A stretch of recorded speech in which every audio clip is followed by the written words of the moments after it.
October the 6th, 1789. 3 o'clock in the morning. Rain has been falling for hours. The roads from Paris have turned to mud, and somewhere in that darkness, a mob of 7,000 Parisians is approaching the gates of Versailles. They are mostly women, market workers, fishwives, laundresses. They left Paris the previous morning, armed with pikes, kitchen knives, and a fury that had been building for months. Bread prices had doubled, children were starving, and 12 miles away, the Queen was rumored to be hosting lavish parties while France went hungry. Now, torches flicker against the golden gates.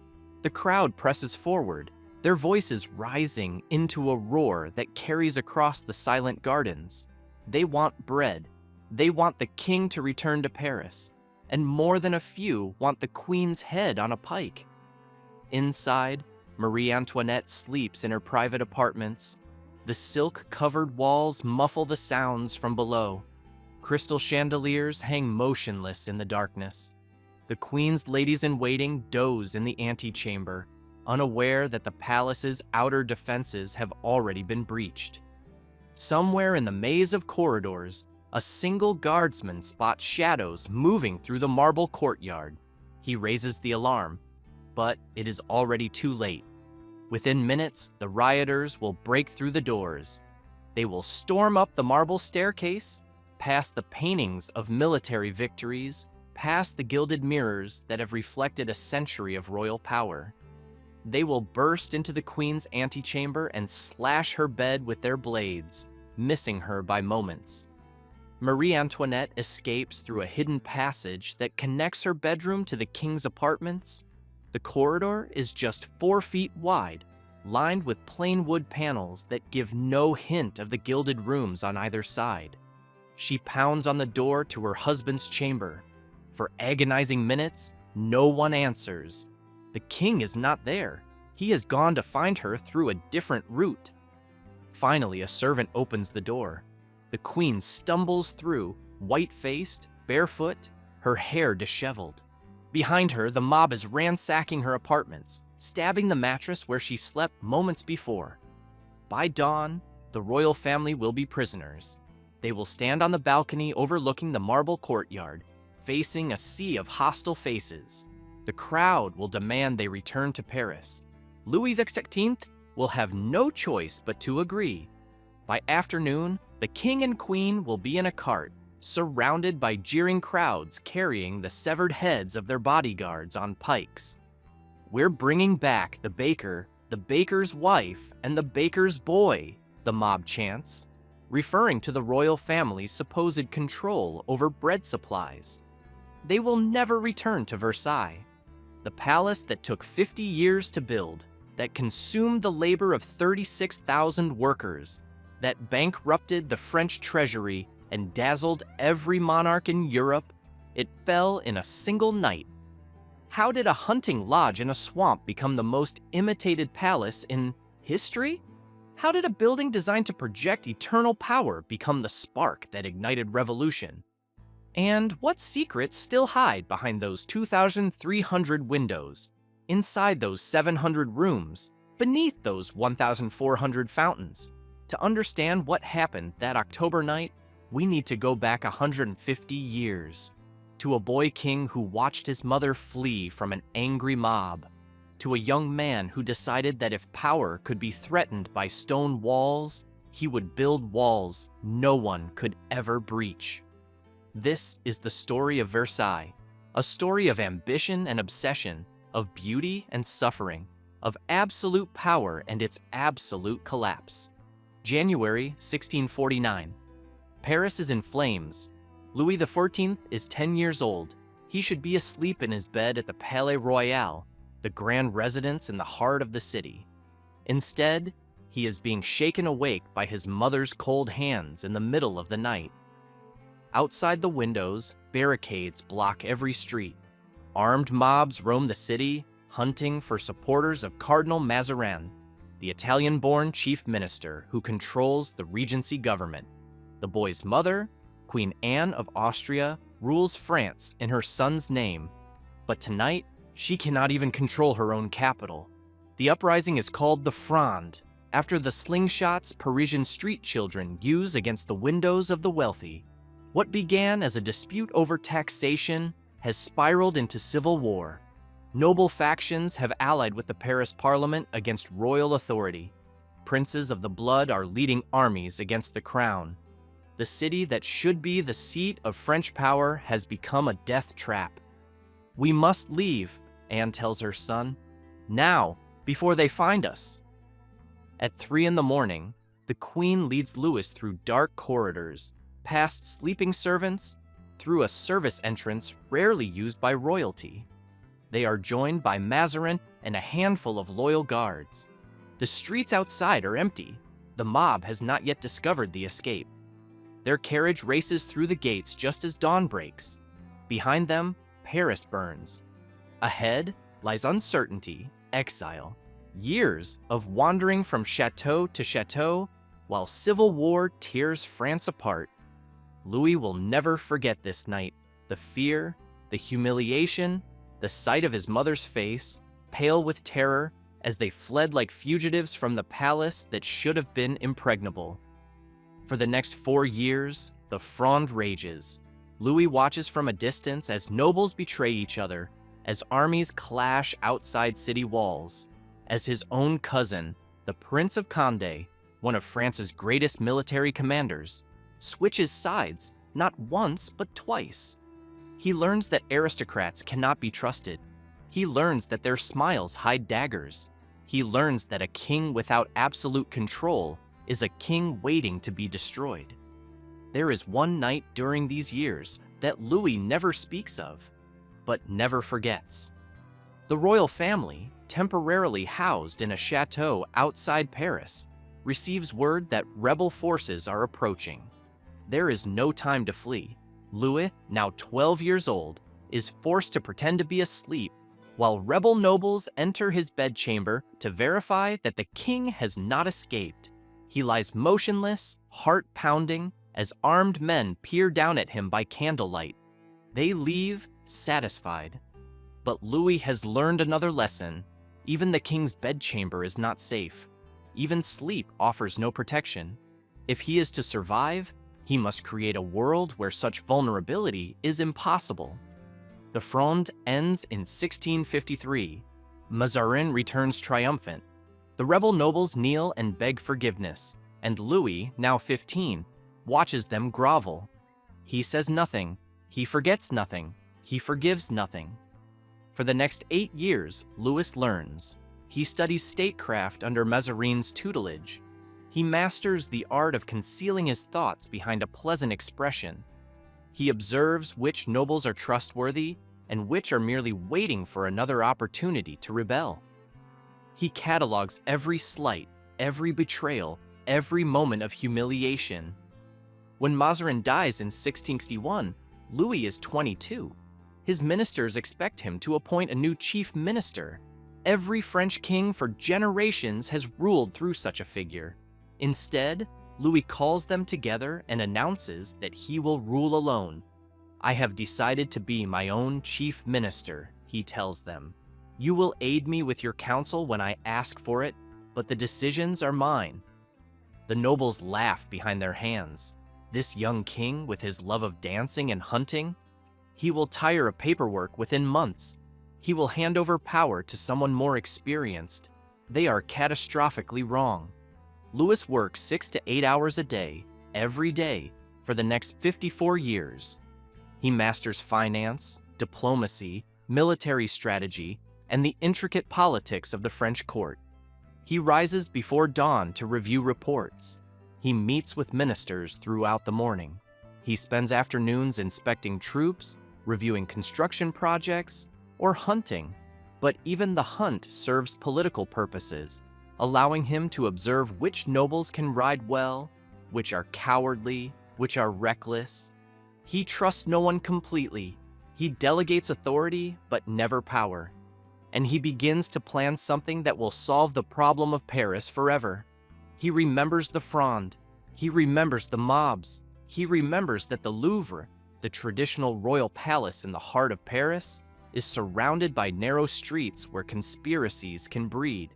where barricades can be erected in hours, where the king is never truly safe.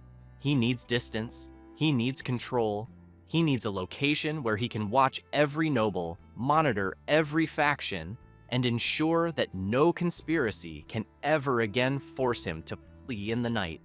His father, Louis XIV, had built a small hunting lodge about 12 miles southwest of Paris. The location was unpromising. Swampy ground, no natural water source, malarial mosquitoes in summer. The lodge itself was modest, just a brick and stone building large enough for overnight stays. During hunts, Louis XIV looks at this remote, uncomfortable site and sees possibility. Far from Paris, far from the mobs, far from the narrow streets and crowded neighborhoods where revolution breeds. A blank canvas where he can build something entirely new. In 1661, the same year he takes personal control of government, Louis begins expanding his father's hunting lodge. The first phase is modest. New wings, better accommodations, gardens laid out in the formal French style. But Louis is thinking far beyond a country retreat. He is planning a trap. He will build a palace so magnificent that every nobleman in France will want to be there. He will create a court so elaborate that attendance becomes mandatory for anyone who wishes to matter. He will design a building where he can see everything, where every room connects to his apartments, where surveillance is built into the architecture itself. The nobles who once raised armies against his family will spend their days competing for the privilege of handing him his shirt in the morning. The princes who nearly destroyed the monarchy will exhaust their fortunes trying to keep up with court fashion. The same aristocracy that humiliated his mother will become his glittering prisoners. I want them where I can see them, Louis tells his architects. All of them, all the time. Versailles is not simply a palace. It is revenge. The site was a disaster. Contemporary observers called it the saddest, most barren place in the world. The ground was swampy, saturated with water that bred mosquitoes and disease. There was no natural spring, no river, no source for the fountains that any proper palace required. The soil was poor, barely capable of supporting the elaborate gardens Louis envisioned. The location was exposed to harsh winds that would make the palace freezing in winter. Every rational consideration argued for building elsewhere. The Duc de Saint-Simon, a courtier and memoirist, wrote that the site was chosen without consideration of the very soil, which was sandy and swampy. He called Versailles the saddest and most sterile of places, with no view, no water, and no woods. Louis didn't care. He wanted to prove that the King of France could bend nature itself to his will. If the ground was swampy, he would drain it. If there was no water, he would bring it from miles away. If the soil was poor, he would import better soil. The greater the obstacles, the more impressive the triumph. He chose 3 men to realize his vision. Louis Lavaux, the architect, would design the buildings. Lavaux had already made his reputation with the Château of Vaux-le-Vicomte, built for Nicolas Fouquet, Louis's finance minister. That building was so magnificent that Louis became convinced Fouquet had embezzled the funds to pay for it. Fouquet was arrested and spent the rest of his life in prison. His architect, his painter, and his landscape designer all went to work for the king. Charles Lebrun, the painter, would oversee all decoration. Lebrun was a master of the grand style, capable of organizing dozens of artists and craftsmen to execute unified visions across vast spaces. He would design not just paintings, but every decorative element: the gilded moldings, the sculptural programs, the tapestries and furnishings. André Lenotre, the landscape architect, would create the gardens. Lenotre had also worked at Vaux-le-Vicomte, and his formal style, geometric parterres, long axial views, water features integrated into mathematical patterns, would define French landscape design for centuries. Together, They would work for decades, often in conflict, always under Louis's direct supervision. The king visited the construction site constantly. He reviewed every plan. He modified designs. He demanded changes even when walls were already rising. He walked the grounds with Le Nôtre, pointing out where he wanted fountains, where he wanted bosquets, enclosed outdoor rooms of hedges and trees, where he wanted the sight lines to terminate. He knew exactly what he wanted, even when his architects didn't understand why. When Lavaux proposed demolishing Louis XIV's original hunting lodge to build something grander, Louis refused.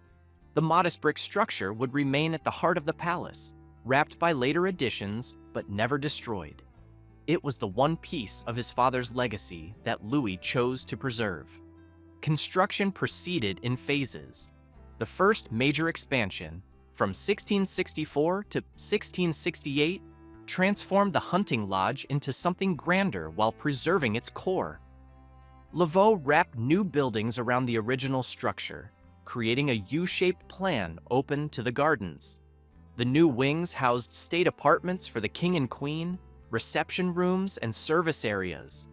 But Louis wanted more, always more. In 1678, he ordered a second massive expansion. This time, the architect was Jules Hardouin-Mansart, Lavaux's former assistant who had become the most important builder in France.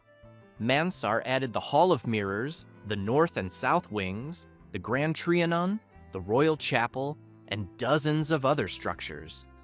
Under his direction, Versailles grew to a scale unprecedented in European architecture.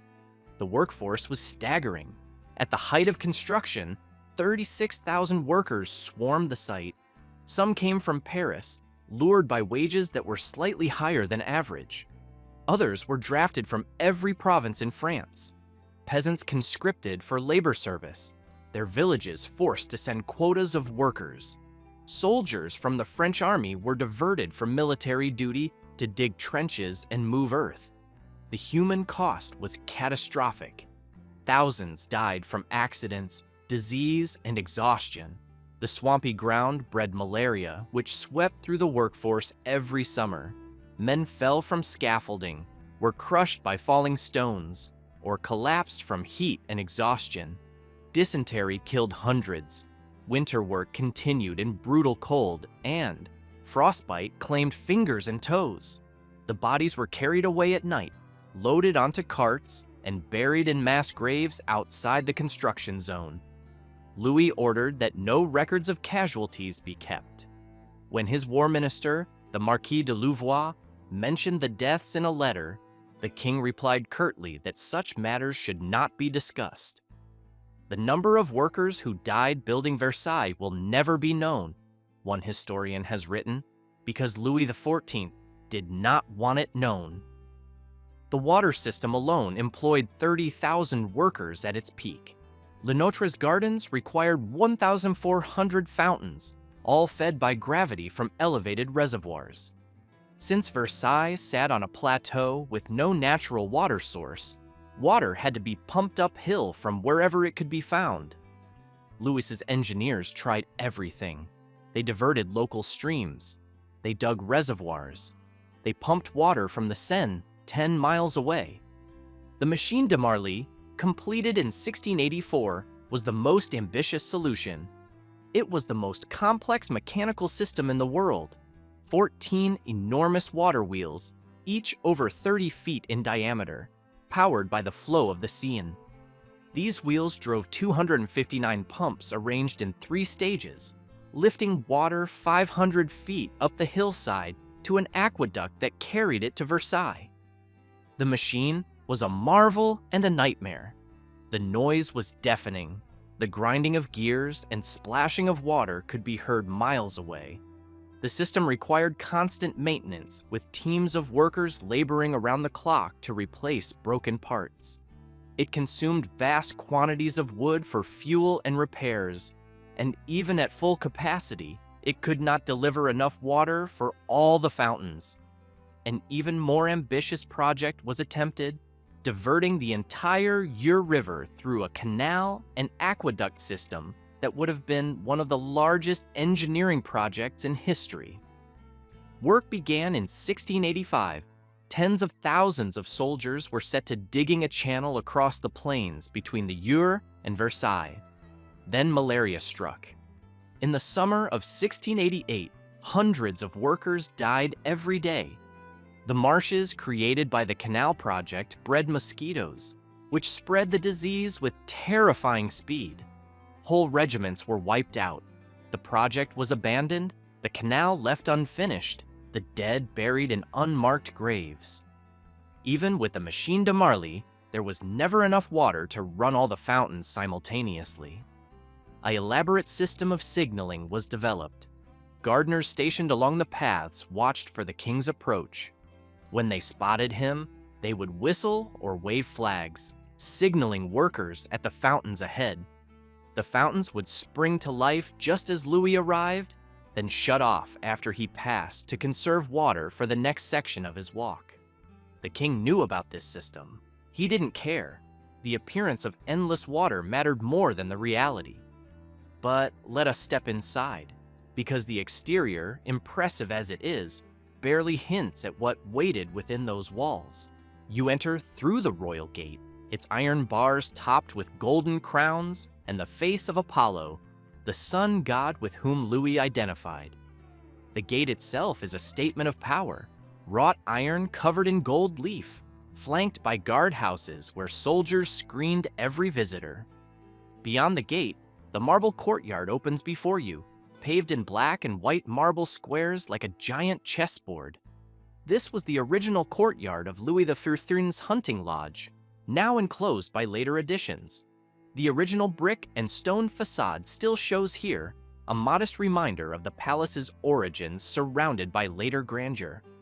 Ahead, through a series of vestibules and guard rooms, you climb to the first floor. Here begin the grand apartments, the ceremonial heart of the palace. Each room in the grand apartments is named after a Roman god, and each celebrates a different aspect of Louis's power through elaborate paintings, sculptures, and decorative schemes. The Salon of Hercules comes first, the largest of the staterooms. The ceiling painting, by François Lemoine, took 3 years to complete and shows Hercules being welcomed to Mount Olympus, a not subtle comparison to Louis being welcomed among the gods. The walls are sheathed in marble of 7 different colors, imported from quarries across France and Italy. The room could hold 1,000 people for royal receptions, and the sheer weight of the marble required special structural reinforcement in the floor below. Beyond lies the Salon of Abundance, where the king's collection of gold and silver vessels was displayed on special occasions, hundreds of pieces that proclaimed France's wealth and Louis's refined taste. The ceiling shows royal magnificence surrounded by allegorical figures. Then the Salon of Venus, where tables groaned with pyramids of exotic fruit and rare flowers during evening entertainments. The room was designed for informal socializing, and the ceiling shows Venus, goddess of love, subjugating the other gods, perhaps a reference to Louis's many mistresses. The Salon of Diana served as the billiard room. Louis was an excellent player, and courtiers who were invited to play with him understood both the honor and the risk.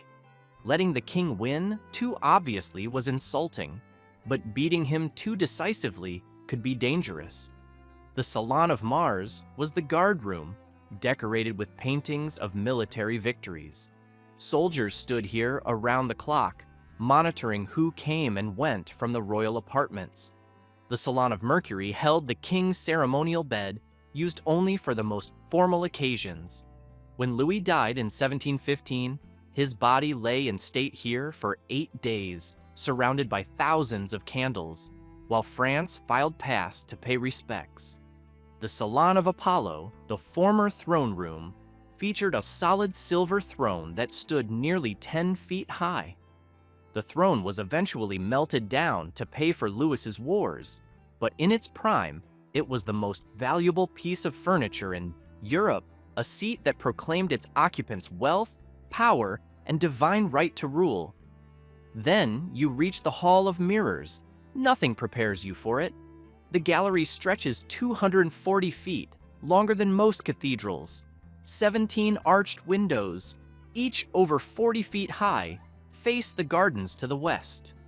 Opposite each window hangs a mirror of identical size.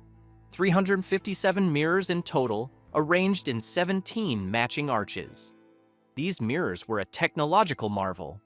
French glassmakers had only recently mastered the techniques required to produce such large, flat panes. Previously, Venice had held a monopoly on mirror production, and the Venetians guarded their secrets jealously. Louis's finance minister, Jean-Baptiste Colbert, literally smuggled Venetian glassmakers out of Italy to establish a French mirror industry. Several of them were later assassinated by Venetian agents, but by then, the secret was out. The ceiling, painted by Lebrun and his assistants over 3 years, depicts the first 18 years of Louis's reign in 30 scenes. Wars, treaties, administrative reforms, cultural achievements, all are shown as triumphs, with Louis at the center of every composition. The scale is overwhelming. Over 12,000 square feet of painted surface, all glorifying a single man. Every other surface glitters. Crystal chandeliers, each holding hundreds of candles, hang at intervals down the gallery. Gilded sculptures frame the mirrors. Silver furniture, tables, torchères, tubs for orange trees lined the walls until Louis melted them for war funds. The parquet floor, made from precious woods and intricate geometric patterns, stretches beneath your feet. Keeping this floor polished required an army of servants who worked through the night, sliding across the surface on woolen pads to buff it to a gleaming shine. On state occasions, every chandelier would be lit simultaneously at dusk. Thousands of candles reflected in hundreds of mirrors, multiplying infinitely down the length of the gallery. The effect was calculated to overwhelm. Visitors reported feeling disoriented, unable to tell where reality ended and reflection began. Ambassadors wept. Enemies of France reported home that no other monarch in Europe could match this display. That was precisely the point. Beyond the Hall of Mirrors lie the king's private apartments. The king's bedchamber, though centrally located, was relatively modest compared to the public rooms. The bed alcove, where Louis actually slept, was separated from the rest of the room by a gilded balustrade. Every morning, privileged courtiers would gather beyond this barrier to watch the king wake, dress, and pray. But the truly private spaces lay deeper. Through a concealed door beside the fireplace, Louis could slip into his cabinet de perruque, where his collection of over 40 wigs was stored, each on its own stand, ready for different occasions. Beyond that lay the cabinet du conseil, where he met with ministers. And beyond that, a series of small rooms, private libraries, and studies that only his most intimate circle ever entered. These inner rooms were Louis's true domain. Here he kept his collections of medals and gems. Here he met with ministers for private discussions that even other courtiers could not hear. Here he could, for brief moments, escape the performance of kingship. The palace was riddled with hidden passages. Secret doors behind panels allowed servants to move without being seen. Staircases concealed in the thickness of walls let the king travel between floors unobserved. Some passages connected apartments that officially had no connection, allowing for discreet visits that the court could pretend not to notice. One passage ran directly from the king's bedchamber to that of his current mistress, whoever she happened to be. The door was hidden behind a bookcase, and only Louis had the key. Another passage connected the queen's apartments to a small staircase that emerged near the garden doors. This was the passage Marie Antoinette would use to escape the mob in 1789. The Chapel Royal, completed in 1710 after over 20 years of construction, rose through 2 stories at the north end of the palace. The architecture was deliberately medieval, with pointed arches and ribbed vaulting, connecting Louis's reign to the great cathedral-building kings of the past. The king attended Mass daily, seated in a gallery directly opposite the altar, so he could be seen by everyone below. The arrangement was deliberate. Louis was visible to the congregation, and the congregation was visible to him. He could see who attended and who was absent, who was devout, and who was merely going through the motions. The ceiling painting depicted the Holy Trinity, God the Father surrounded by angels, looking down upon the king who looked up toward heaven. The message was clear. Louis occupied a middle position between God and ordinary mortals, receiving divine sanction and transmitting divine order to his subjects. The royal opera, added by Louis XV in the 1760s, could seat 700 guests. The entire floor could be raised to stage level for balls, transforming the theater into a ballroom. The walls were painted to imitate marble because actual marble would have dampened the acoustics. Appearance mattered more than reality. The kitchen sprawled across multiple buildings, connected to the palace by underground passages. 14 different sections prepared various types of food. The bouche du roi, the king's personal kitchen, employed dozens of cooks working in shifts around the clock. Food traveled through the passages on special carts, kept warm by metal boxes filled with hot coals. On grand occasions, 2,000 plates might be served in a single evening. The logistics were staggering. Hundreds of servants carrying dishes, carving meat, pouring wine, clearing courses. The organization required to feed thousands of courtiers was as complex as any military campaign. Outside, Le Nôtre's gardens stretched to the horizon. The central axis extended for miles, perfectly aligned with the setting sun on August 25th, the feast of St. Louis, the king's patron saint. Everything was designed to draw the eye outward from the palace, along carefully calculated sight lines that terminated in fountains, sculptures, or architectural features. Geometric parterres, formal beds of clipped boxwood surrounded by colored gravel, formed patterns visible only from the upper windows. These weren't gardens for walking through, they were gardens for looking at from above, like living tapestries spread before the king. The orangery, the massive greenhouse south of the palace, sheltered over 2,000 orange trees in silver tubs. These trees were the personal property of the king, symbols of his ability to grow tropical plants in northern France. Every summer, teams of workers wheeled the tubs outside, transforming the parterres into a Mediterranean grove. Every autumn, they wheeled them back inside, where heating systems kept them alive through the winter. The Grand Canal, shaped like a cross, stretched over a mile in its longer dimension. Venetian gondoliers, imported from Italy at great expense, rode gilded boats while musicians played from floating platforms. Full-size ships sometimes sailed on the canal for mock naval battles, entertaining the court with simulated warfare. Hidden throughout the gardens were elaborate entertainment spaces. The Grotto of Tethys, now destroyed, featured mechanical figures of Apollo being bathed by nymphs, with water effects that simulated rainfall and mist. The labyrinth, also destroyed, contained 39 fountains illustrating Aesop's fables, each with painted lead figures of animals and inscriptions explaining the moral. The gardens were designed to be discovered gradually, each turn revealing new surprises. They were also designed to facilitate surveillance.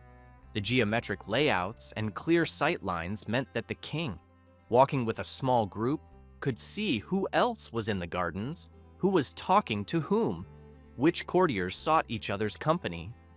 The cost was ruinous. Estimates suggest that Versailles consumed between 5% and 25% of the entire French treasury during its most intensive construction years. The exact figure is impossible to calculate because Louis deliberately scattered expenses across multiple accounts: military budgets, personal expenditures, religious foundations to obscure the total. One estimate puts the cost in modern terms at over $2 billion. Others suggest it may have been much higher, especially when the cost of lost labor, tens of thousands of workers who might have been farming or producing goods, is considered. The nobility grumbled about the expense.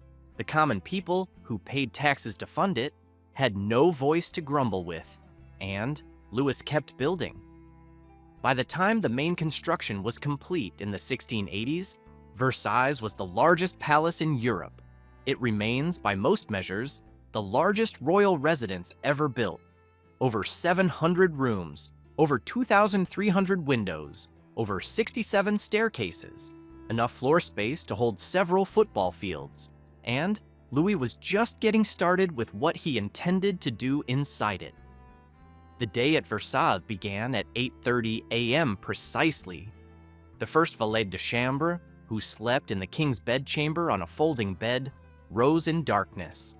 He lit a candle. He approached the great bed with its brocade curtains that had been closed the night before in an elaborate ceremony and would now be opened in another.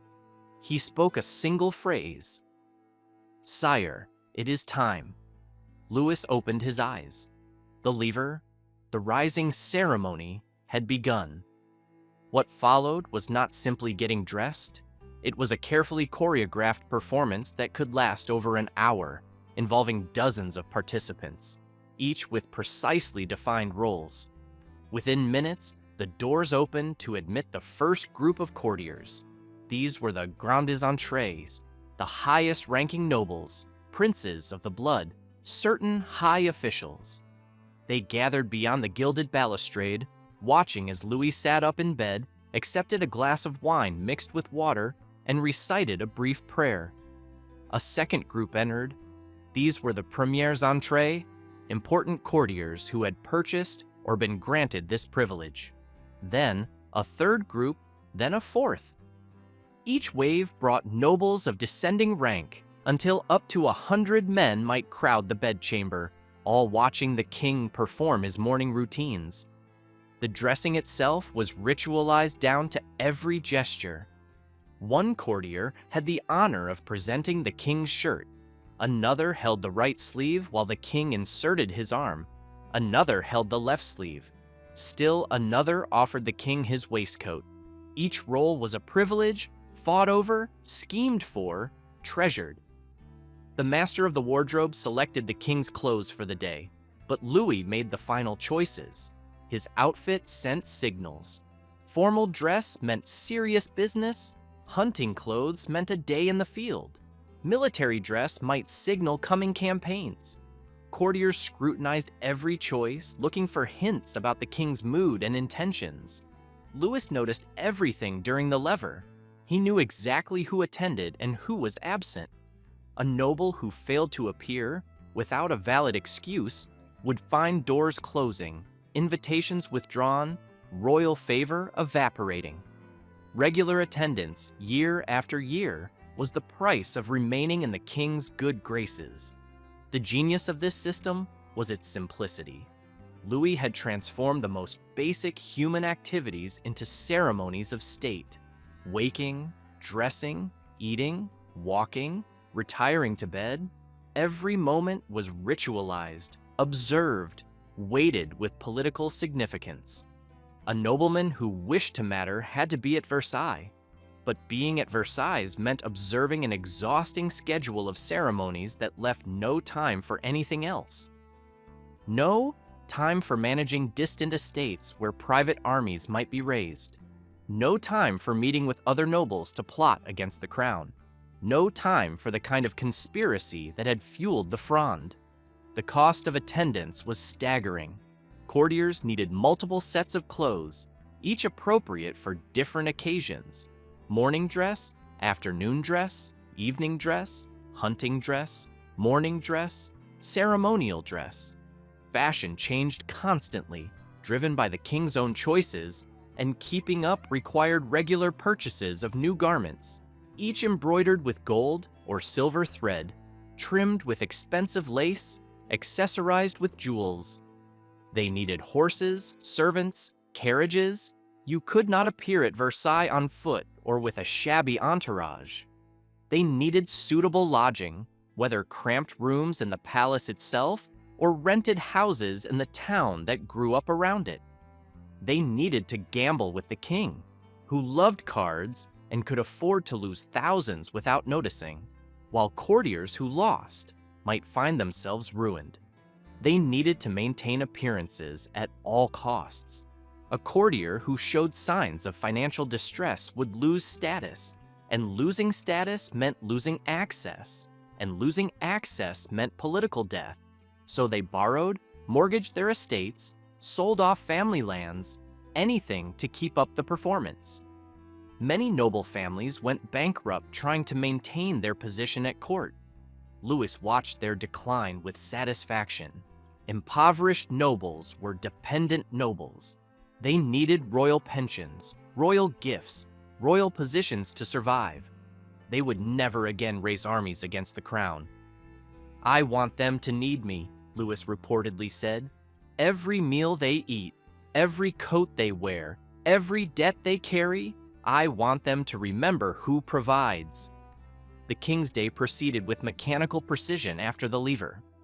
After dressing, Louis attended Mass in the royal chapel. The short walk from his apartments to the chapel was a performance in itself. Hundreds of courtiers lined the route, hoping to catch the king's eye or press a petition into his hand. Louis walked slowly, acknowledging greetings, occasionally stopping to speak a few words to a favored noble. These moments were treasured. A word from the king could make a career. Being ignored, conversely, could destroy one. Courtiers spent hours positioning themselves along the route, calculating the best spots, the moments when Louis was most likely to pause. After Mass came council meetings. Louis worked with his ministers in the Cabinet du Conseil, reviewing state papers, making decisions, listening to reports. He was a diligent administrator who understood every aspect of his government: finance, military affairs, foreign policy, domestic administration. Ministers quickly learned that the king read the documents they submitted and would catch errors or omissions. Dinner was served at 1 o'clock, taken alone in his bedchamber. But alone at Versailles meant something different than elsewhere. While Louis ate, courtiers stood watching, pressed against the walls of the room, observing every bite. The king ate prodigiously. Multiple soups, entire birds, partridges, pheasants, sometimes several chickens, substantial portions of fish and meat, vegetables in season, elaborate desserts, all consumed with his fingers, as forks were still considered an affectation in France. Dining in public was another way of demonstrating power. The king's appetite, his health, his mood, all were visible to observers, but the observers were visible too. Louis noticed who attended these meals and who did not, who watched attentively and who seemed bored, who showed proper deference and who forgot themselves. Afternoons varied, hunting in the forests surrounding the palace, walking in the gardens with selected companions, visiting the construction sites that never seemed to end. Louis personally oversaw every detail of building projects, from the placement of statues to the design of fountain jets. 3 times a week, evenings brought the apartment, open receptions where the court gathered for music, dancing, gambling, and conversation.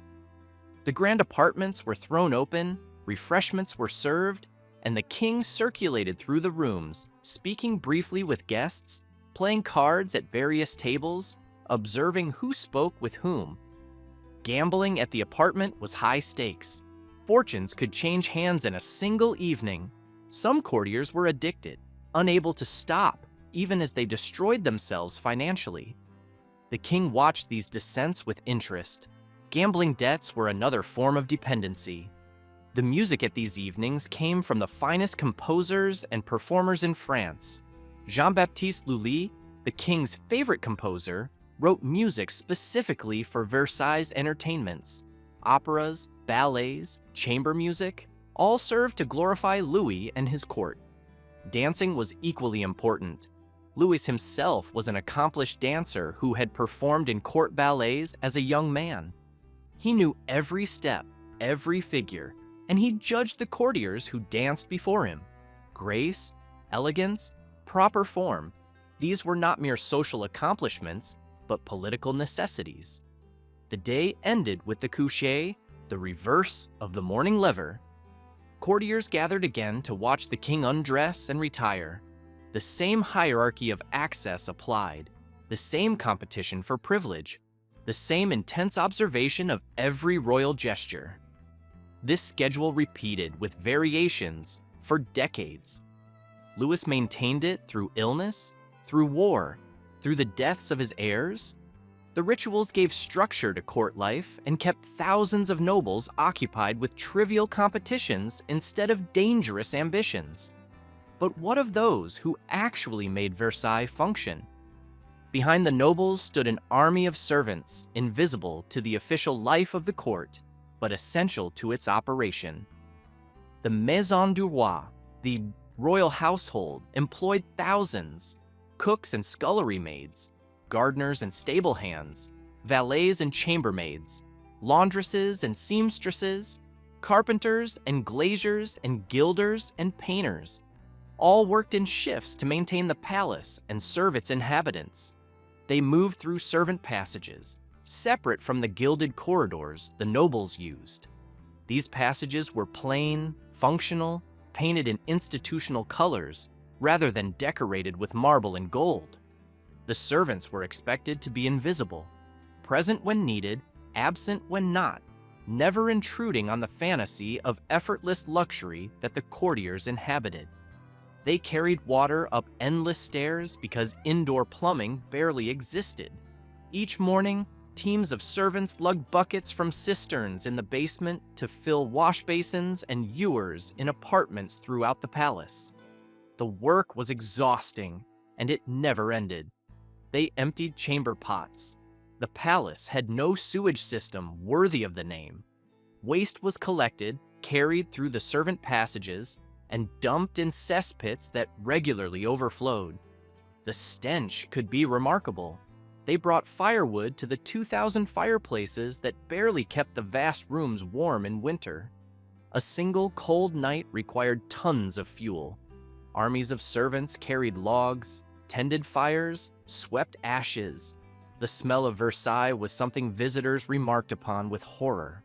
Thousands of people living in close quarters, inadequate sanitation, courtiers who rarely bathed, dogs and horses nearby, food scraps and spilled wine, all combined into a distinctive odor that perfume could mask but never eliminate. Courtiers urinated in corners.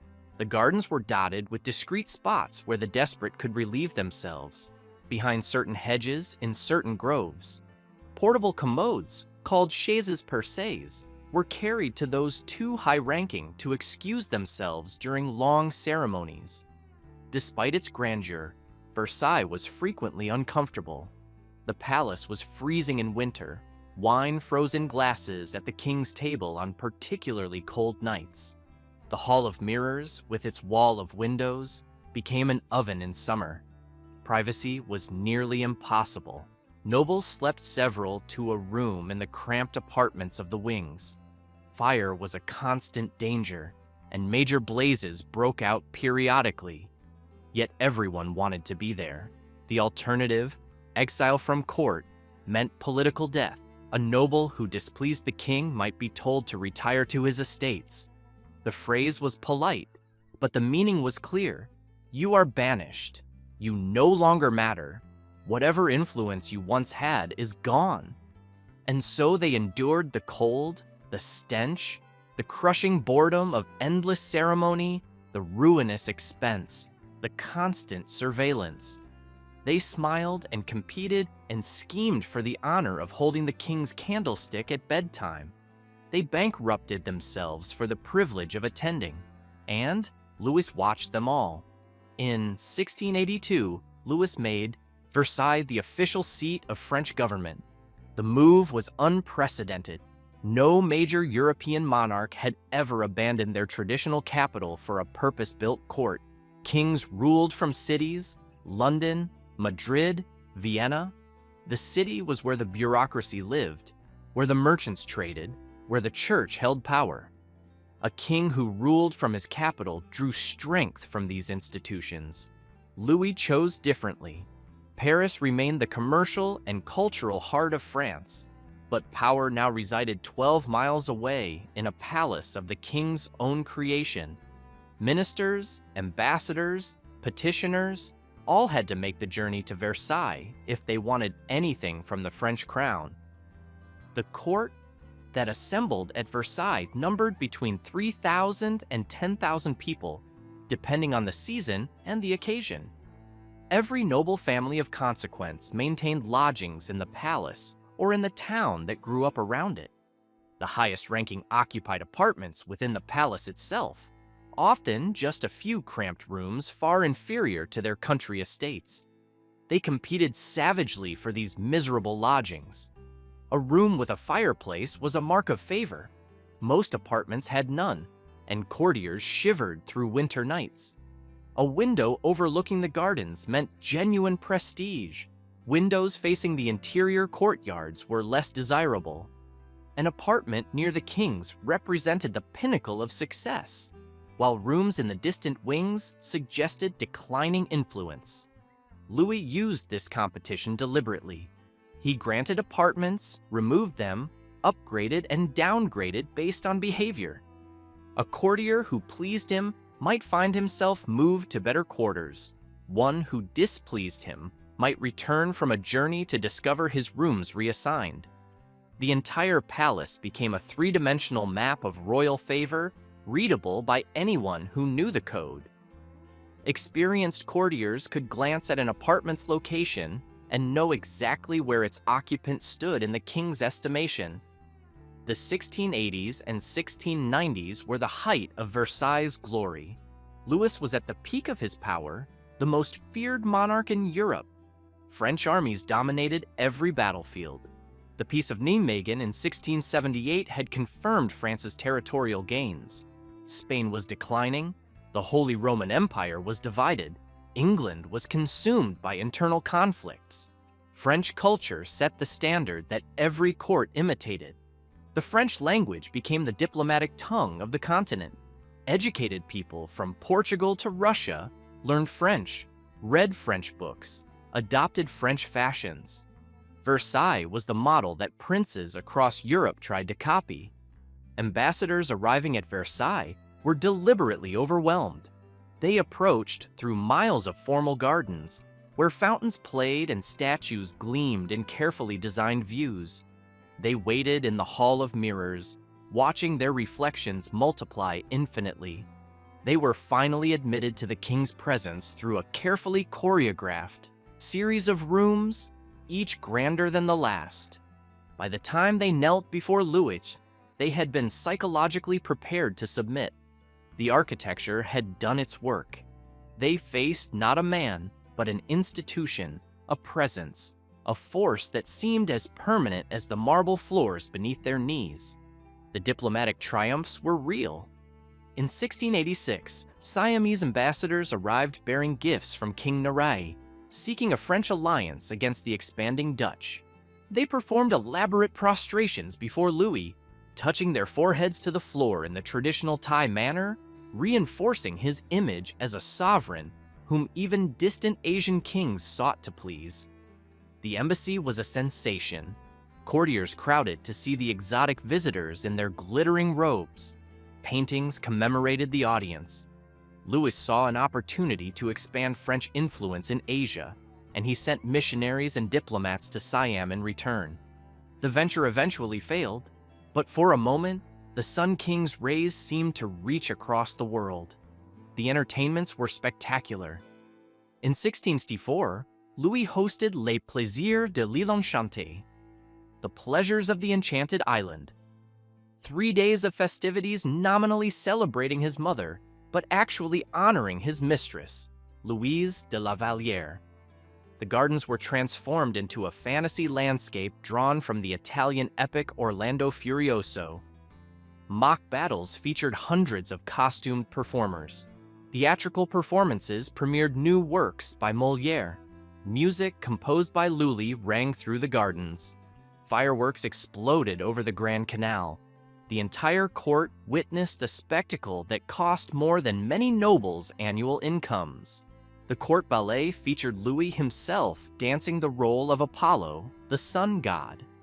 In his youth, Louis had been an accomplished dancer, and he performed in court ballets throughout the 1650s and 1660s.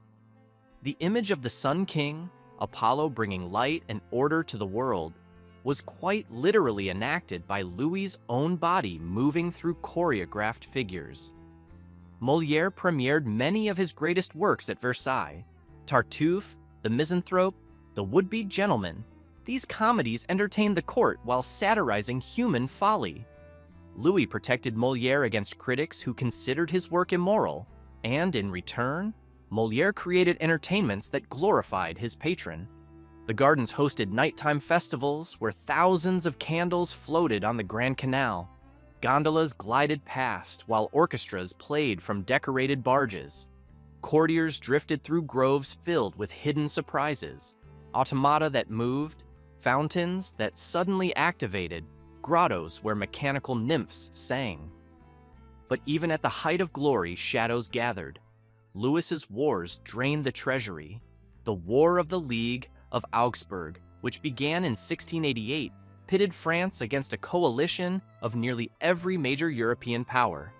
The fighting dragged on for 9 years, consuming men and money without decisive victory. The War of the Spanish Succession, which began in 1701, proved catastrophic. Louis had accepted the Spanish throne for his grandson, uniting the two great Catholic powers. The rest of Europe saw this as a threat to the balance of power and formed an alliance against France. French armies that had seemed invincible suffered devastating defeats. At Blenheim in 1704, the Duke of Marlborough destroyed a French army and captured its commander. At Ramillies, Oudenarde, and Malplaquet, more defeats followed. France's borders, which Louis had spent decades expanding, were threatened with invasion. The winter of 1709 was the coldest in memory. The Seine froze solid. Livestock died by the thousands. The grain harvest failed. Famine stalked the kingdom, and peasants died in their villages while the court at Versailles tried to maintain appearances. At Versailles, the silver furniture was melted for war funds. The great throne disappeared into the mint. Tables, torchères, mirror frames, anything made of precious metal was sacrificed to pay for armies. The Hall of Mirrors, stripped of its silver furnishings, looked suddenly bare. Courtiers wore black for the mounting list of dead princes. Between 1711 and 1712, Louis lost his son, the Grand Dauphin, to smallpox. Then his eldest grandson, the Duke of Burgundy, and his great-grandson died of measles within days of each other.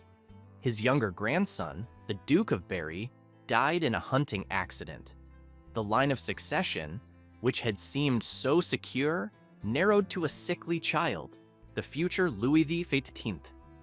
If that child died, the crown would pass to Louis's nephew, the Duke of Orleans, whom the king distrusted, or perhaps plunge France into another civil war. The aging king, now in his 70s, continued his daily rituals. He walked in the gardens, met with ministers, attended mass, appeared at apartments. The machine he had built still functioned, but the joy had drained away. "God is punishing me," Louis reportedly said. "I have deserved it." On September 11, 1715, Louis XIV died in the same bedchamber where he had held his lever for over 50 years. Gangrene had spread from his leg, and he had spent his final days in agony, watching his own flesh rot. His reign had lasted 72 years, the longest in European history. His body lay in state for 8 days while France wondered what would come next. The heir was 5 years old. The The regency that followed Louis XIV's death lasted 8 years. Philippe d'Orléans, the regent, was everything Louis XIV was not. Where the Sun King had been formal, Philippe was casual. Where Louis had maintained strict morality in public, Philippe flaunted his mistresses and his libertine philosophy. Where Louis had loved Versailles, Philippe found it oppressive. Almost immediately, the regent moved the court back to Paris. The Palais Royal, the Orléans family residence in the heart of the city, became the center of government. Versailles fell quiet. The endless ceremonies ceased, the apartments emptied, the gardens, no longer patrolled by gardeners signaling the king's approach, began to grow slightly wild. For the first time in 3 decades, the palace stood nearly empty. Dust gathered on the parquet floors of the Hall of Mirrors. Paintings faded in the grand apartments. The fountains fell silent, their water conserved for minimal maintenance. The magnificent machine Louis had built was shutting down. But in 1722, when Louis XV came of age at 13, the court returned. The boy king had been raised at Versailles. He knew no other home. He reinstated the rituals, resumed the lever and cowsher, and settled into the palace his great-grandfather had built. Yet Louis XV was not Louis XIV. Where the Sun King had relished public display, his descendant craved privacy. The endless ceremonies exhausted him. The constant observation felt like imprisonment. Every morning he faced the same crowds of courtiers. Every evening, the same faces surrounded his bed. There was no escape, no moment when he could simply be himself rather than the King of France. He began to transform the palace from within. Behind the grand public rooms, Louis XV created a warren of private apartments, the petits cabinets. Small rooms, intimate salons, spaces where only his closest friends were admitted. He knocked through walls, subdivided large chambers, installed hidden staircases that allowed him to move through the palace without being observed. He built a private kitchen where he could cook for himself, a king making his own breakfast, an unthinkable informality in his great-grandfather's day. He created a rooftop garden accessible only through secret passages, where he could walk in the open air without being watched. He installed a private aviary stocked with exotic birds, where he could sit and listen to singing without courtiers hovering nearby. The message was subtle but clear.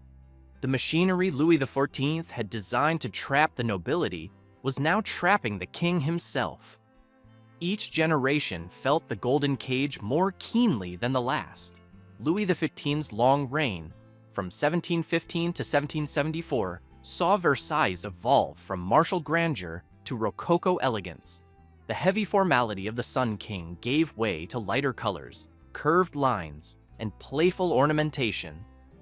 Where Louis XIV had glorified military victories and divine right, Louis XV surrounded himself with pastoral scenes, mythological fantasies, and porcelain from the Sèvres factory he patronized.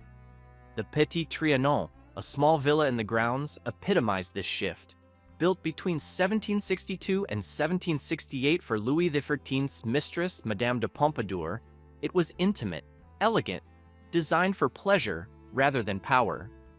The architecture was neoclassical, the rooms small and refined, the gardens less formal than Le Nôtre's geometric layouts. Louis XV's mistresses wielded enormous influence. Madame de Pompadour, who held the king's affection for 20 years, became the most powerful woman in France. She advised on appointments, influenced foreign policy, patronized artists and philosophers, and essentially served as an unofficial chief minister. She was born Jeanne Antoinette Poisson, a commoner, a bourgeoise, not a noblewoman. Her presence at Versailles scandalized traditionalists who believed the king's mistress should at least have ancient lineage. But Pompadour understood something essential. The court's ritualized hierarchy was breaking down. Power was shifting from birth to ability, from lineage to talent. She created a salon culture at Versailles that rivaled the intellectual salons of Paris. Voltaire was a guest. So were other philosophes who would later fuel the Enlightenment's attack on absolute monarchy. The king's own mistress was hosting thinkers who questioned the foundations of royal power. After Pompadour's death in 1764, Louis XV took a new mistress, Madame du Barry, a woman of even lower origins, rumored to have begun her career as a prostitute.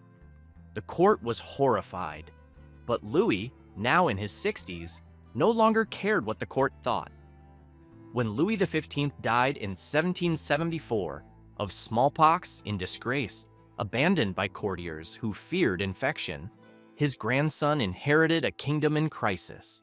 The treasury was depleted by decades of war. The American Revolution had just begun across the Atlantic, and France would soon be drawn in, spending fortunes to support the colonists. Enlightenment philosophers openly questioned absolute monarchy. The machinery Louis XIV had built to control France was grinding toward collapse. Louis XVI was 20 years old. His wife, Marie Antoinette, was 19. Neither was prepared for what was coming. Louis XV was a decent man, kind-hearted, more interested in locksmithing and hunting than in governance. He had none of his great-great-great-grandfather's appetite for power or talent for administration. He disliked Versailles. The ceremonies bored him. The courtiers exhausted him. The constant observation made him uncomfortable. His queen was a different problem. Marie Antoinette had arrived from Austria at 14, a political pawn in a marriage alliance between Habsburg and Bourbon. She found Versailles stifling, its etiquette absurd, its courtiers malicious. She responded by creating her own world, separate from the official life of the court. She took over the Petit Trianon, her late father-in-law's love nest, and transformed its grounds. She built the Hameau de la Reine, the Queen's Hamlet, an artificial village where she and her ladies could play at being shepherdesses. The little farm had real animals, real crops, real peasants, carefully selected and costumed to tend them. Everything was designed for royal amusement. The cost was modest by Versailles standards, perhaps 500,000 livres in total, a fraction of what Louis XIV had spent on a single fountain, but the symbolism was devastating. As bread prices rose and hunger spread through France, the queen was rumored to be playing peasant in a miniature village. She dressed in simple muslin gowns, carried a shepherd's crook, collected eggs from her ornamental chickens, while real peasants starved in real villages across the kingdom. The famous phrase attributed to her, "Let them eat cake," was almost certainly never spoken. It appeared in Rousseau's Confessions, attributed to a great princess years before Marie Antoinette arrived in France. But it captured what people believed about her. She became a symbol of everything wrong with the monarchy: foreign, frivolous, indifferent to suffering. The affair of the diamond necklace in 1785 destroyed what remained of her reputation. A con artist named Jean de la Motte convinced Cardinal de Rohan that she was the Queen's secret confidant. She arranged for the cardinal to purchase a spectacular diamond necklace, worth perhaps 1.6 million livres, believing that Marie Antoinette wanted it, but could not be seen buying it publicly. The cardinal handed over the necklace. Jean sold the diamonds and pocketed the money. When the fraud unraveled, it became a public scandal. The cardinal was tried before the Parliament of Paris. Jean was branded and imprisoned. She later escaped. And although Marie Antoinette was entirely innocent, she had never wanted the necklace, never authorized its purchase, never even met Jean de la Motte. The trial exposed the court's decadence to public view. Pamphlets circulated depicting the queen as a monster of greed and sexual depravity. She was called Madame Deficit, blamed for France's financial crisis. She was accused of lesbianism, incest, treason. The attacks were vicious, often pornographic, and they reached audiences who would never see Versailles themselves. By 1789, France was bankrupt. The king summoned the Estates General. a representative assembly that had not met in 175 years. Delegates from the three estates, clergy, nobility, commoners, converged on Versailles in May, filling the town with people who had never seen the palace. The Hall of Mirrors, designed to awe foreign ambassadors, now hosted French subjects demanding constitutional reform. The gardens where Louis XIV had staged fantasy spectacles echoed with arguments about taxation, representation, and the rights of man. On June 20th, 1789, the Third Estate delegates, the commoners, found themselves locked out of their meeting hall for renovations. They gathered instead at a nearby indoor tennis court and swore not to disperse until France had a constitution. The tennis court oath marked the beginning of the revolution. 3 weeks later, a Parisian mob stormed the Bastille, a royal fortress and prison that symbolized monarchical tyranny. The governor was killed, his head paraded through the streets on a pike. The violence Louis XIV had fled as a child was returning. On October 5th, the market women of Paris began their march to Versailles. They were joined by thousands of others, men as well as women, National Guard soldiers, ordinary citizens. By evening, they surrounded the palace. The king agreed to meet with a delegation. He promised bread for Paris, but the crowd did not disperse. They camped in the gardens, around the gates, in the courtyards. They waited for dawn, and when dawn came, they forced their way inside. The October days of 1789 ended the monarchy at Versailles. After the mob forced the royal family back to Paris, the palace stood abandoned. The king and queen were installed in the Tuileries Palace, the old royal residence in the heart of the capital. They were prisoners in all but name, surrounded by guards, their movements watched, their correspondence intercepted. At Versailles, the courtiers scattered. Those who could afford to fled abroad, to England, to the German states, to Austria. Those who could not melted into the provinces, hiding their noble origins, hoping to survive whatever was coming. The servants were dismissed. The endless ceremonies stopped forever. The palace fell silent. Revolutionary governments debated what to do with this monument to royal excess. Some called for demolition, burn Versailles to the ground as a symbol of the old regime's destruction.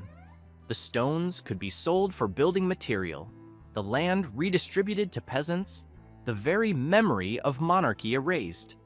Others saw economic opportunity. The palace contained treasures worth millions: furniture, paintings, tapestries, silver, porcelain, jewels. Why destroy what could be sold? The revolution needed funds, and Versailles offered a vast store of wealth. The decision was to sell.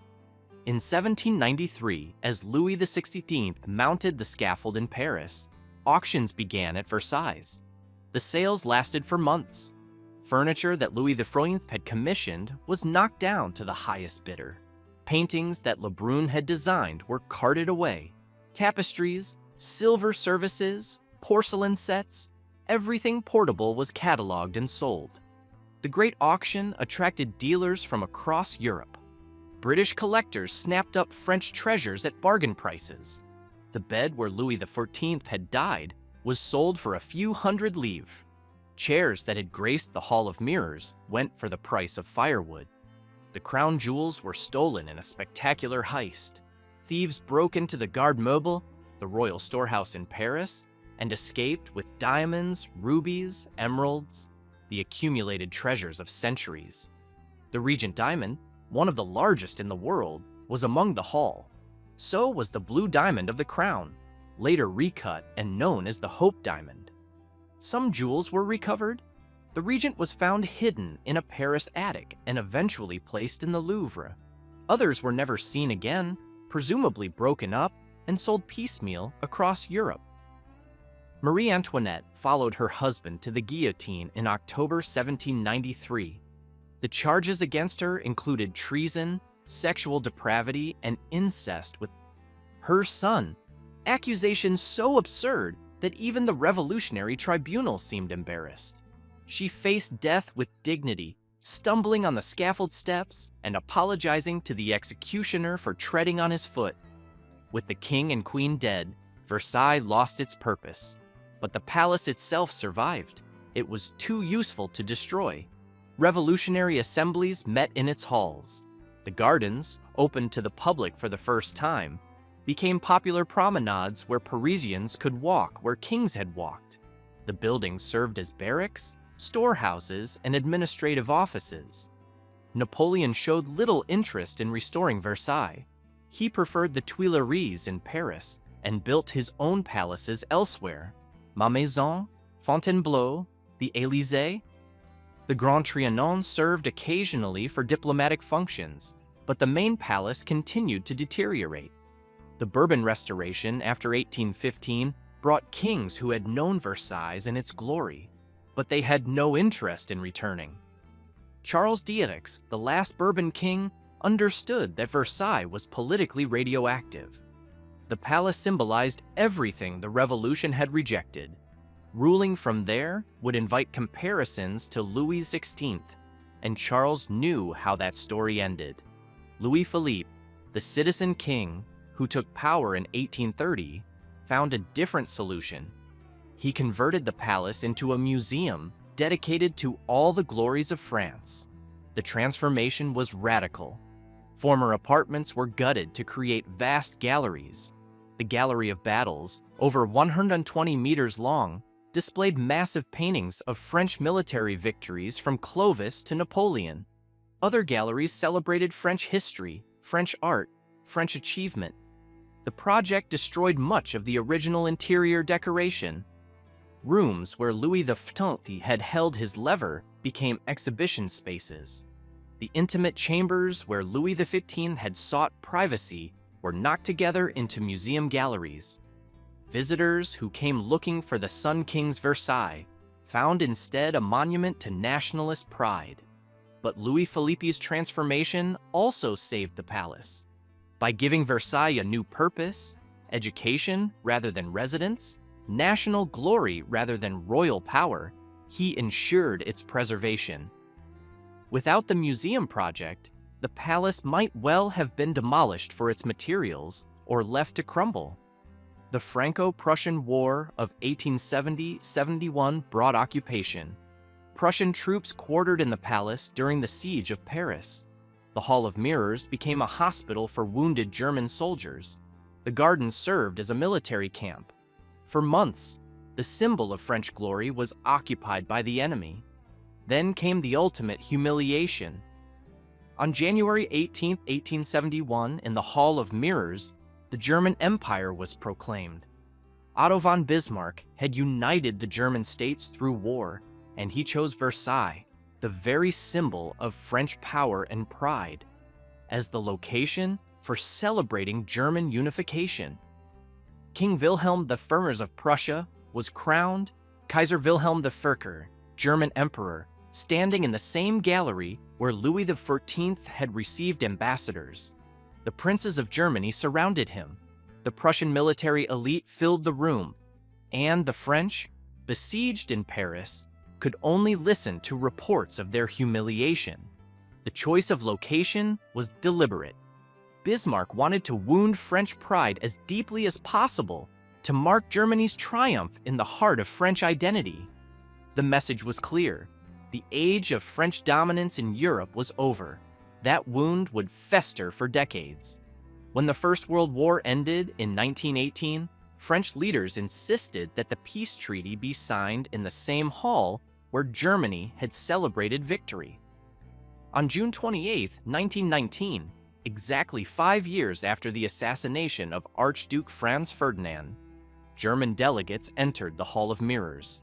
They were placed at a small table facing the Allied powers. The room was packed with dignitaries, diplomats, military officers. The ceiling paintings of Louis XIV's victories looked down on the scene, and outside, crowds gathered to witness French revenge. The Treaty of Versailles imposed crushing terms on Germany: territorial losses, military restrictions, enormous reparations. The German delegates signed under protest, facing economic ruin and national humiliation. The symbolism was complete. The palace that had witnessed the height of French power, its revolutionary destruction, and its humiliation by Germany, now witnessed Germany's humiliation in turn. The same room, the same mirrors, the same reflections. But history had come full circle. Yet the Treaty of Versailles would prove poisoned fruit. Its harsh terms fueled German resentment. Adolf Hitler rose to power, promising to undo the shame of Versailles. 20 years after the treaty was signed, Europe burned again. Through 2 world wars, Versailles survived. Bombs fell on Paris, but the palace was spared. The German occupation of France brought officers to the Grand Trianon, but they did not damage the main buildings. The liberation left Versailles intact. The palace endured. But what did it mean now? Today, Versailles receives over 8 million visitors annually. They stream through the gates Louis XIV, designed to intimidate ambassadors. They shuffle through the Hall of Mirrors, their reflections joining the ghosts of courtiers past. They walk the same gardens where the Sun King once strolled, plotting the subjugation of Europe. The experience is nothing like what Louis intended. Instead of privileged nobles competing for royal favor, tourists crowd through roped-off rooms, following audio guides, taking photographs of chandeliers. The palace that was built to exclude now opens its doors to anyone with an entrance ticket. Yet something of the original impact survives. The scale still astonishes. The ambition still impresses. Standing in the Hall of Mirrors, surrounded by gold and glass and painted triumphs, visitors glimpse what Louis XIV wanted them to feel: awe at power made visible. The restoration effort has continued for over a century. The damage from revolutionary sales, 19th century modifications, 2 world wars, and simple age requires constant attention. Craftsmen train in traditional techniques to maintain the palace. Gilders apply gold leaf using methods unchanged since Louis XIV's time. Painters recreate decorative schemes using historical pigments. Woodworkers repair parquet floors, matching the original geometric patterns with new pieces of precious wood. The gardens have been painstakingly restored. Le Nôtre's original plans guide the work. The geometric parterres, the axial views, the bosquets with their hidden surprises. Trees that died of disease or age are replaced with specimens that match the original plantings. The fountains still play on summer weekends, synchronized to music just as they were in Louis's day. The Grandes Eaux, the great waters, draw crowds who gather to watch the jets rise and fall. The basins fill and empty. The mechanical displays perform their ancient choreography. For all the effort at preservation, much has been lost forever. The silver furniture melted for war funds will never return. The original fabrics rotted centuries ago. The thousands of objects sold in revolutionary auctions are scattered across the world in museums and private collections from Los Angeles to St. Petersburg. What remains is partly original, partly recreation, partly educated guess. The Queen's bedchamber displays reproduced silks in the patterns of Marie Antoinette's day, but the original fabric was slashed by revolutionary blades. The King's bedroom contains a reconstructed bed, the original long since sold.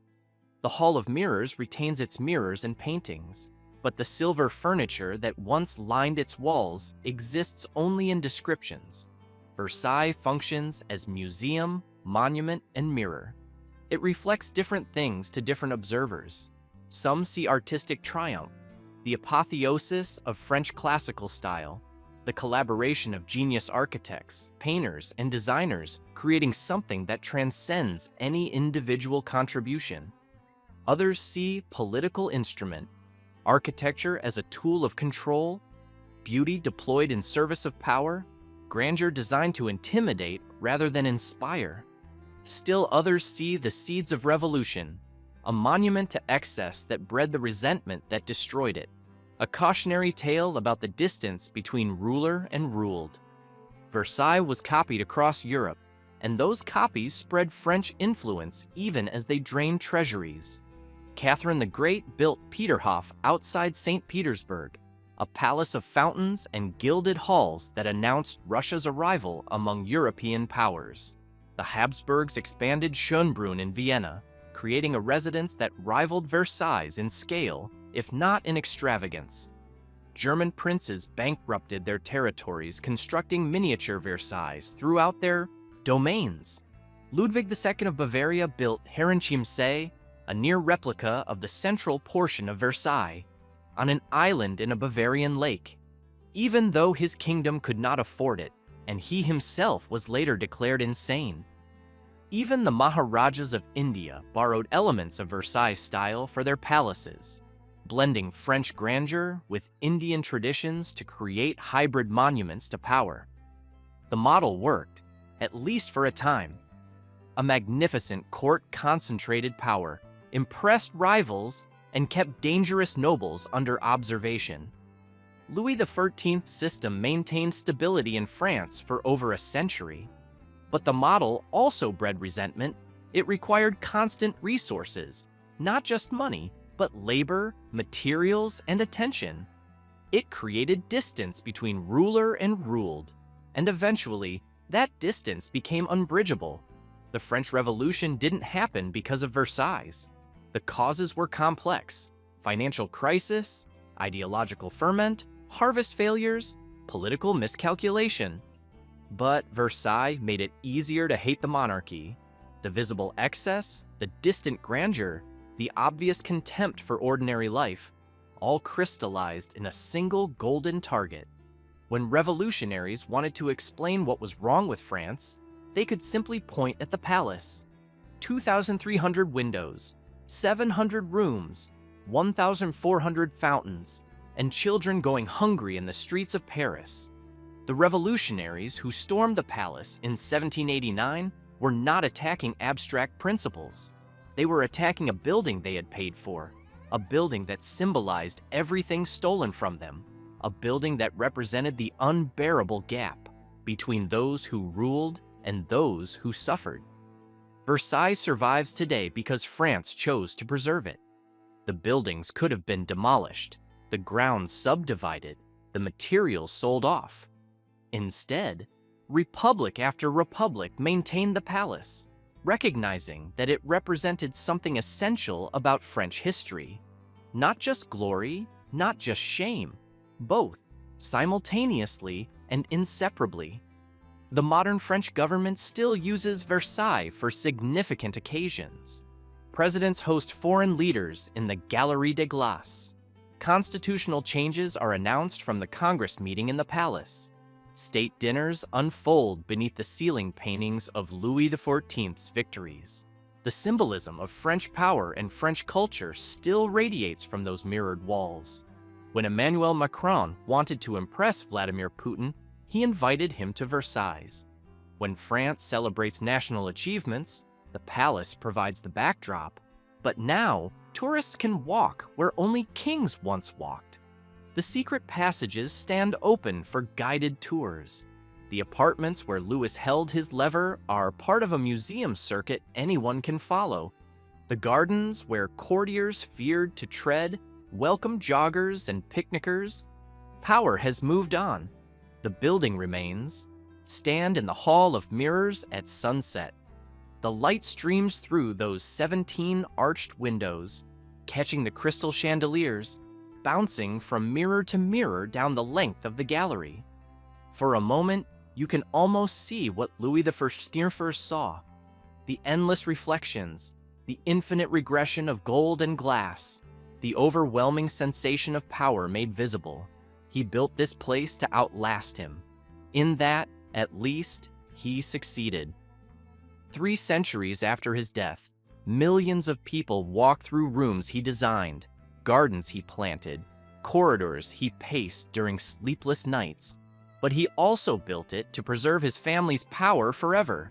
In that, he failed utterly. 4 generations after his death, his descendant was dragged from these halls and eventually lost his head to the guillotine. The system Louis created, the golden cage, the endless surveillance, the exhausting rituals, couldn't survive contact with a changing world. Perhaps that was inevitable. Perhaps any system designed by one man to control millions must eventually crack under the pressure of accumulated resentments. Perhaps the very grandeur that made Versailles effective also made it a target too large to miss. The workers who died in the swamps, who fell from scaffolding, who succumbed to fever and exhaustion, their names are lost. The 36,000 who built this place remain anonymous, their suffering erased by the magnificence they created. We know the names of architects and painters. We do not know the names of the men who died carrying stones. The nobles who ruined themselves competing for royal favor, who spent their fortunes on clothes and gambling and apartments in a freezing, stinking palace. They got what Louis intended. They lost their independence, their military power, their ability to threaten the crown. But they also lost the vitality that might have allowed them to adapt when revolution came. The peasants who paid taxes to fund this fantasy, who went hungry so fountains could play and chandeliers could blaze, they eventually rose up. And when they did, the palace's very magnificence made it a perfect target. You cannot hide a building with 2,300 windows. Every palace is an argument. Every great building makes claims about the world, about power, about who matters and who doesn't. Versailles claimed that one man, one family, had the right to consume the labor of millions to glorify itself. For a time, that argument was accepted.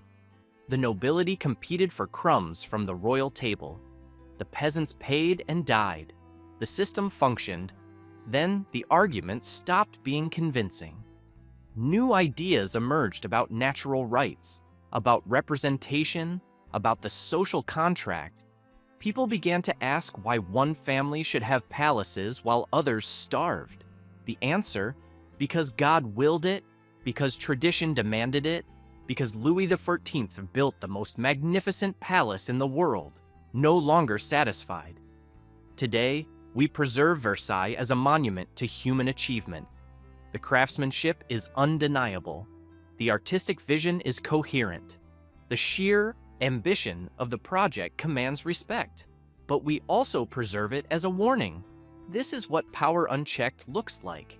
This is what happens when rulers forget that their palaces are built on other people's labor, other people's suffering, other people's lives. The secret passage where Marie Antoinette escaped the mob is still there. 4 feet wide, lined with plain panels connecting her chamber to the king's. The hidden door still opens. The corridor still runs through the heart of the palace. It saved her that October night.